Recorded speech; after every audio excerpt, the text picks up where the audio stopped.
Okay, so what is the $1 million equation? Well, the $1 million equation is really 9 steps to creating your $1 million business. I believe you can do it in 3 years or less, but of course I have to say for the FTC that some people may not be able to do it that quickly, but if you really follow what I have to say, it's almost guaranteed that you can do it. So the first thing is the 1GS, and that's the great solution. Got to have a great solution. You can't just have a random business. You can build a $1 million business with it being random or with a pet rock or something like that, but a phenomena has to happen. And you have to have a lot of money to invest in it for advertising and promotion. The second thing is TM, which is a target market. Once you have your great solution, a lot of times you're going to define your target market there too. You know, who specifically are you trying to reach? Get a lot of folks all the time say women, any women. Well, first of all, you don't have enough money to reach all women. So is it in a geographic area? A lot of times that's too big too. So let's get down to, what are they searching for? What's the burning problem that you need to solve for them? And then that'll help you find who your target market is. The next thing is you got to have the MC, which is your marketing calendar. If you don't have a marketing calendar, then you're just randomly doing stuff and you don't have a formatted system for implementing every single month what should happen. For the first thing that I do for every private client, as well as for any of the coaching clients that come in, is I help them develop a marketing calendar. What should you be doing in April? What should you be doing in September to get ready for the holiday season? How are you promoting it? What kind of seeds are you putting in all of your other media so that it's a big rush when it comes to how to plan for events, how to make sure that you get the most people at your events? A lot of times, you do have a good idea, but it's just the poor planning and you don't have a marketing calendar put together. The next thing is my 85W, which is our 85 ways.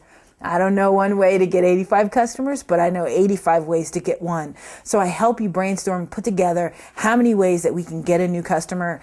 I look at your budget. A lot of them are free. You can get 50, 60 ways that are free that don't cost you anything. Things from putting signs up in your business and putting a coupon on the bottom of your receipts that you send out, putting an insert in your invoices that you constantly send out. All of these little things are ways that we got new customers at Fresh Start. It was phenomenal that people would come in from this little thing that was from their receipt. But it works every time. And the last portion of that first 5 is the FEU. It's not what you think it is. It's really about follow-up. A lot of times with entrepreneurs, I find that they haven't fixed their follow-up. Their follow-up is lacking. It's random. It's sporadic. Well, anytime your follow-up is random and sporadic, guess what? So is your income. I like to teach you a way that you can make sure that your follow-up is right. A lot of times you need to be using some type of software. There's 3 or 4 of them that I absolutely love that help you automate everything. So it's not you having to remember, did I send a wowing welcome sequence? Did I not send it out? What about the upsell? And having that work automatically, whether you have an online business or an offline business, it still works in your follow-up. Then the next set is after you get your existing customers, let's work on the 3 R's, which are the first one is retention. How are you keeping your existing customers? How are we making sure that they're not going out? Because imagine if every customer that you've ever sold was still buying from you today, would your business look differently? And as I ask entrepreneurs that, they go, oh yeah, well, they left because, and they always want to fill in the blank. And a lot of times studies have shown that people leave your service or don't use your particular service product because they feel like you don't care, like you don't need them. So if you consistently have a retention portion in your business, if you're constantly keeping in touch with them, because we don't have a magic ball. We don't know when people are ready to buy again. But what we do know and what we can control is for you to be there every single time when they're ready to buy. You can have a little magnet on your refrigerator and still when it's time to buy a water heater or whatever, you're still going, I don't know if the person never bothered to keep in touch with you throughout the 12 months. That's part of your marketing budget and it needs to be in your marketing calendar that you've already done. The referral. How are you doing that? How do you handle your referral system? How do you make sure that people are talking about you? A lot of people, they say, oh, referrals. Yeah, I asked for them. I put it on my business card. But how I teach you how to do it is totally different than that, to make sure that they're consistently talking about you and your products and service and getting other people to come in. And then the third R is reactivation. Okay, so if you haven't handled your retention very well, the one thing that you can do to get an immediate cash surge in your business is to go after customers that you had before. Send them a nice little thank you note. I have a template that I love to send. It says, "Dear customer, I'm really sorry. I don't know what happened, but I see that you're not using our product or service anymore. I have a special offer for you today. I would love for you to use it and come back and get reacquainted." 34% of the time, they come back.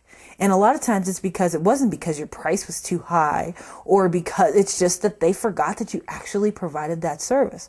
So reactivation should be on a consistent time period.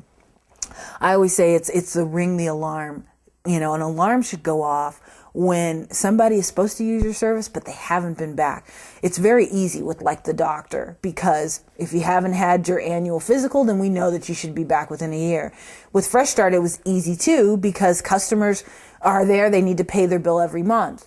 But in your business, you really need to think through, if you have a financial planning, when should they be back? If you have a store, how often should people buy? If it's a men's store, you know that they buy 4 times a year when the seasons change.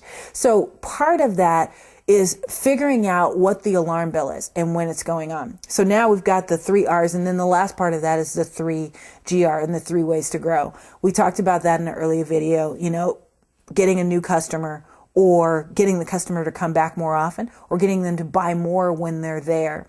One of the things that I did for a grocery store that happened to be in my mastermind, that we helped him really work out situating things in his store so that they were constantly buying more products and services from him when they left, and setting up a reward system, a rewards card that everybody has. You would think that everybody has them, but they really don't. We do rewards cards for restaurants.